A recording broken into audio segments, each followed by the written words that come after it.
本日こうしてウクライナ支援に関する共同宣言を発表できることを大変嬉しく思っています。I am pleased to be able to announce the joint declaration on support for Ukraine today. 5月の G7 広島サミットでは幅広い招待国の皆さんも含めた議論を通じて世界のどこであっても力による一方的な現状変更は許してはならない。また法の支配に基づく自由で開かれた国際秩序を守り抜いていかなければならない。こうした点において一致をすることができました。At the G7 Hiroshima summit, by engaging in discussions that included a wide range of invited countries, we agreed that unilateral attempts to change the status quo by force or coercion are unacceptable anywhere in the world, and to safeguard a free and open international order based on the rule of law. 広島サミットから時を置かずして、こうして G7 首脳とボロディミルで再び集まることができたこと、意義深いものだと思います。I feel that it is truly meaningful that we, the G7 leaders, and Vladimir have gathered once again today. 今後、ウクライナ支援という考え方を共有するいかなる国にもこの宣言は開かれています。多くの国々がこの宣言に参加することを期待いたします。Going forward, this declaration will be open to any country that shares the intention to support Ukraine. I hope many countries will choose to join. G7 はこれからもウクライナに寄り添っていきます。我々の連帯は決して揺らぐことはありません。The G7 will continue to stand by Ukraine. Our solidarity will never waver. ありがとうございました。Thank you. Thank you very much.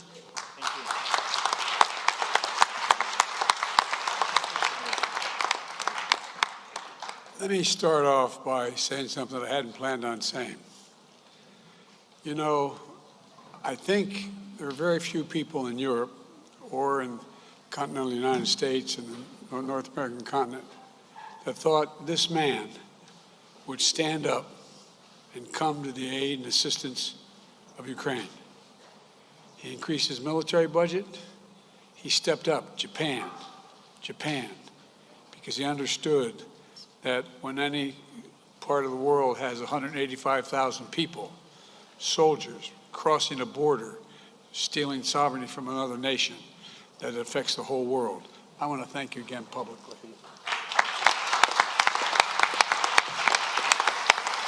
We just concluded the first meeting of the NATO-Ukraine Council, and all our allies agreed Ukraine's future lies in NATO. That's not a surprise to any of us, I don't think. I hope it's not a surprise to you, Mr. President. Allies all agreed to lift the requirements for membership action plan for Ukraine and to create a path to NATO membership while Ukraine continues to make progress on necessary reforms. But we're not waiting for that process to be finished to make the long-term commitments that we're making to Ukraine's security. Vladimir and I shouldn't be so familiar. Mr. Zelensky and I talked about the kind of guarantees we could make in the meantime when I was in Ukraine and when we met in other places. And so today, the long-term commitments we're making are backed up by the notion that in the meantime, we're going to provide security to Ukraine for its needs and against any aggression that may occur. Today, the members of the G7 are launching a joint declaration of support for Ukraine to make it clear that our support will last long into the future.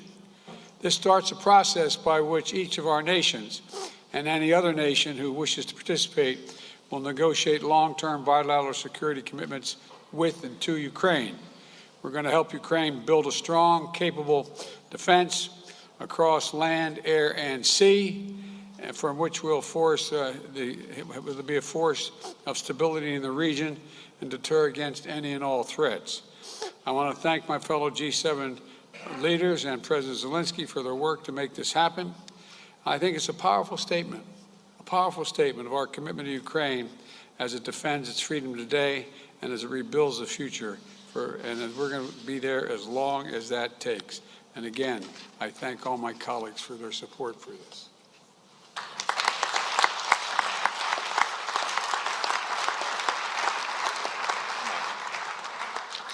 Thank you very much, Mr. President, President Biden, Prime Minister Kishida,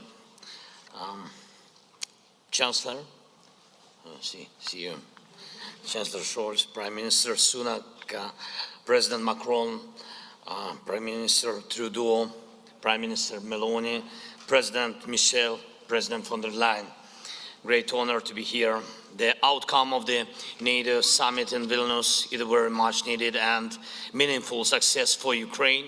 And I'm grateful to all leaders in NATO countries for very practical and unprecedented support, considering decades of our relations support for Ukraine. Today, there are security guarantees for Ukraine on the way to NATO, an important package of security guarantees. Today, we are coordinating with the G7 countries the framework for security guarantees that shall be further extended through arrangements with our key partners, bilateral and multilateral agreements. And Ukrainian delegation is bringing home significant security victory for the Ukraine, for our country, for our people, for our children. It opens for us absolutely new security opportunities, and I thank everyone who made it possible. Thank you, dear colleagues. Thanks you,